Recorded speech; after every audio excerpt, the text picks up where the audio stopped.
दोस्तों, बात उस समय की है जब स्वामी विवेकानंद अपने लोकप्रिय शिकागो धर्म सम्मेलन के भाषण के बाद भारत वापस आ गए थे।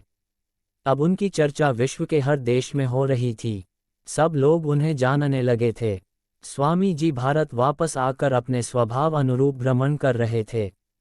इस समय वे हिमालय और इसके आसपास के क्षेत्रों में थे। एक दिन वो घूमते घूमते एक नदी के किनारे आ गए। वहां उन्होंने देखा कि एक नाव है, पर वह किनारा छोड़ चुकी है। तब वे नाव के वापस आने के इंतजार में वहीं किनारे पर बैठ गए। एक साधु वहां से गुजर रहा था। साधु ने स्वामी जी को वहां अकेला बैठा देखा तो वह स्वामी जी के पास गया और उनसे पूछा, तुम यहाँ क्यों बैठे हुए हो? स्वामी जी ने जवाब दिया, मैं यहाँ नाव का इंतजार कर रहा हूँ। साधु ने फिर पूछा, तुम्हारा नाम क्या है? स्वामी जी ने कहा, मैं विवेकानंद हूँ।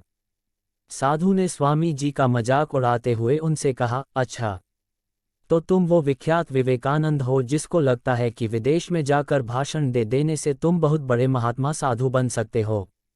स्वामी जी ने साधु को कोई जवाब नहीं दिया। फिर साधु ने बहुत ही घमंड के साथ नदी के पानी के ऊपर चलकर अपनी शक्ति का प्रदर्शन किया।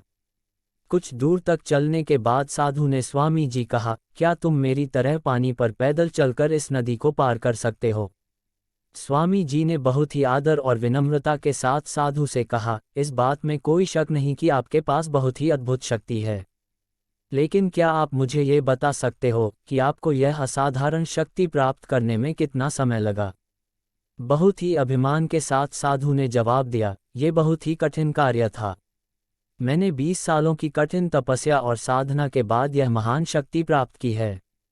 साधु का ये बताने का अंदाज बहुत ही अहंकार भरा था। ये देखकर स्वामी जी बहुत ही शांत स्वर में बोले, आपने अपनी जिंदगी के 20 साल ऐसी विद्या को सीखने में बर्बाद कर दिए, जो काम एक नाव 5 मिनट में कर सकती है। आप ये 20 साल निर्धन बेसहारा गरीबों की सेवा में लगा सकते थे, या अपने ज्ञान और शक्ति का प्रयोग देश और देशवासियों की प्रगति में लगा सकते थे। परंतु आपने अपने 20 साल सिर्फ 5 मिनट बचाने के लिए व्यर्थ कर दिए। ये कोई बुद्धिमानी नहीं है। साधु सिर झुकाए खड़े रह गए और स्वामी जी नाव में बैठकर नदी के दूसरी किनारे चले गए। कहानी से सीख।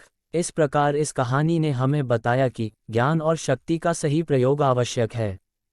किसी शक्ति को प्राप्त करके यदि हम उस पर घमंड करते हैं तो यह मूर्खता है।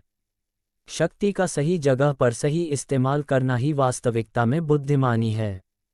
दोस्तों, आपको कहानी अच्छी लगी हो तो चैनल को सब्सक्राइब जरूर करें। धन्यवाद।